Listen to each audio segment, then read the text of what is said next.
ورحمة الله تعالى وبركاته. أصدقائي الأعزاء، في هذا الفيديو الجديد اليوم سنحلل مباراة الأنتر ومباراة برشلونة عن الجولة الأخيرة من الشامبيونز ليج. سنذهب فاصل قصير ثم نعود لإكمال هذا التحليل. قبل أن نذهب أود منكم الاشتراك في القناة وتضغطوا على زر لايك وتضعوا كومنتير محفز.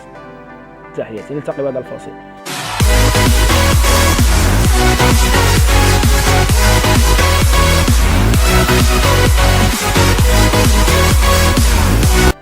الأنتر كان فريقا ضعيفا، الأنتر لم يقدم أي شيء يذكر. الأنتر لعب بجميع قواه وجميع لاعبيه. كان هناك خلل في فريق أنتر ميلانو، ليس مع برشلونة فقط، ولكن كان هذا الخلل مع سيلفيا براغا الذي تعادل معه في سان سيرو، وهذه كانت نقطة تحول الأنتر في مساره وللتأهل للدور الثاني. وكذلك الريمونتادا الغريبة أمام دورتموند الذي كان متقدم الأنتر بهدفين، وانقلب عليه الدورتموند رأسا على عقب ليفوز ولكي ينافسه على الدور الثاني أو المركز الثاني ليتأهل مع برشلونة. البارحة الأنتر كان لديه جميع الإمكانيات ولديه جميع الطرق قد تؤديه أو تؤهلها إلى الدور الثاني مع برشلونة. برشلونة أعطاه فرصة كبيرة جدا، قال له تأهل يا أنتر، يلا بنا يا أنتر لنصعد جميعا يا أنتر، ولكن الأنتر لم يستغل الفرصة، على العكس لقد لعب بتهور، لقد لعب بتسرع كبير جدا، لم يقدم أي شيء يذكر. كان هناك تضييع الفرص كثيرة خصوصا من لوكاكو ضيع عدة فرص أدى بالأنتر للهاوية.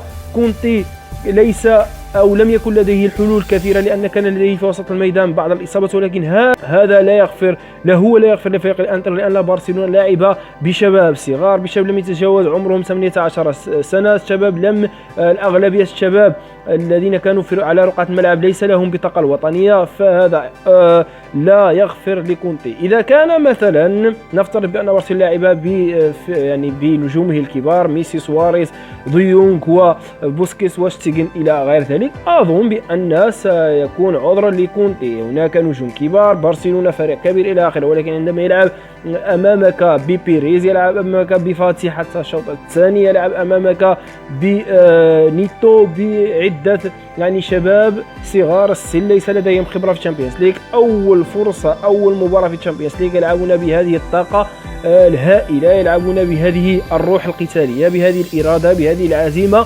كأنهم هم يريدون أن يتأهلون إلى الدور الثاني، هم من يريدون أن يصعدون إلى الدور الثاني مع الأنتر، ليس الأنتر. عكس ما أبنى عليه فريق الأنتر البارحة، لم يكن مستعدا ولم يستحق التأهل بكل صراحة، لأنه لا يقدم أي شيء، ولا في حال كان تأهل لن يقدم أي شيء، لأن هناك فرق كبرى كان سيلتقي بها وكانت ستكون مهزلة كبيرة. لهذا السبب أظن بأن خروجه من دور المجموعات وذهابه للدور الأوروبي أفضل وأحسن من أن يصعد وأن تكون كارثة. مبروك للدورتموند الذي يستحق بكل صراحة. نتكلم على برشلونة البارحة كان برشلونة آخر، نعم لعب بالفريق الثاني، لعب بالشباب، ولكن قدموا مباراة كبيرة، قدموا مباراة رائعة، أبانوا بأنهم الشباب يستحقون أن يكونوا في فريق مثل فريق برشلونة. أظن بأن لاماسيا مدرسة كبيرة، مدرسة عريقة، مدرسة تخرج لنا وتعطينا وتنتج لنا لاعبين كبار، لاعبين ذو إمكانيات كبيرة وإمكانيات عالية. ورأينا البارحة بيريز الذي قدم مباراة كبيرة، وهو لاعب من لاعب لاماسيا، راوغ، سدد، فتح المساحات، سجل الهدف بطريقة رائعة مع جملة تكتيكية مع فيدال.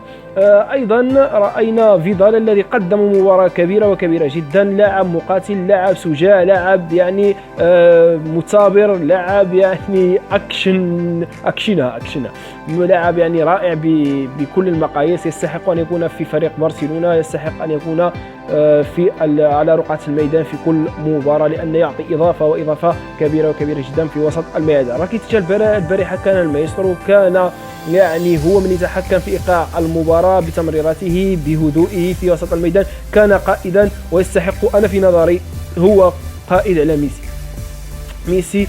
ليس بقائد. ميسي ليس بقائد في الملعب. ميسي يقدر يسجل، يقدر يراوغ، يقدر يشوط، يقدر يجيب لك الغلب، ولكن كقائد في وسط الميدان لكي يحرك اللاعبين ولكي يعني يسيطر على ايقاع المباراه ليس بقائد. راكيتيش كان قائدا البارحه ويعني يستحق ان يكون قائدا، والله يستحق ان يكون قائد البارحه. قدم مستوى كبير، كيف يهدئ من المباراه، كيف يعطي المباراه عندما يريد ان يرتفع نسق المباراه يرفعه، وعندما يريد ان ينخفض نسق المباراه يخفضه. ولاحظنا عندما خرج راكيتيتش ودخول ديونغ لم يقدم اي شيء، على العكس من ذلك كان برشلونه ضاغطا، كان برشلونه يصنع الفرص بكثره، كان في حالة هيجان. ولكن بعد دخول ديونغ وخروج راكيتيتش رأينا انقلبت المباراة إلى الطرف الآخر وهو الأنتر، كيف كان يراوع، كيف سدد، كيف هاجم، كيف هاج على فريق برشلونة، ورأينا سجل هدفين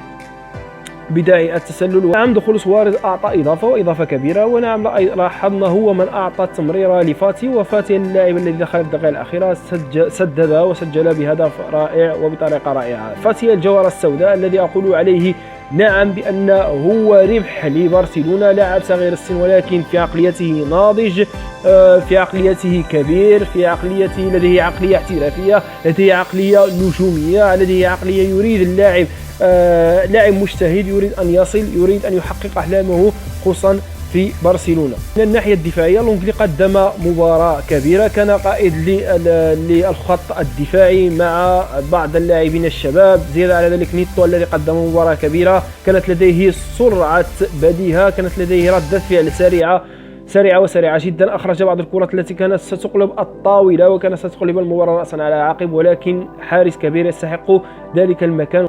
نعم كريزمان لاعب كبير، البارحة قدمه مباراة كبيرة. نعم لعب في مكان ميسي، المكان محبب له على الجهة اليمنى، لعب وراء لاعب بيريز، قدم له كرات، سدد، راوغ، فتح المساحات، صنع فرص، خلق فرص، سدد على المرمى ولكن لم يسجل، ولكن لعب بطريقة جيدة وأعطى إضافة لفريق برشلونة خصوصا في الشوط الأول. الأخير أقول هذا مكسب لفريق برشلونة، مكسب كبير وكبير جدا بهذا الكم الهائل من الشباب، بهذه الطريقة الرائعة من اللاعب. أبهروا العالم وقالوا نحن جاهزون ونحن حاضرون لكي نفوز بهذه البطولة التي لم نفوز منذ 2015، يعني منذ 5 سنوات لم نفوز بها، ولكن نحن جاهزون اليوم أن نفوز بهذه البطولة الكبيرة. في النهاية أيضا أقول مبروك لفريقي، فريق برشلونة، على الأداء الرائع، على المستوى الذي قدمه. فالفيردي كان رجل ذكي، ما فالفيردي يعني لا أحبه كشخص، ولكن البارحة لقد أحببته كمدرب،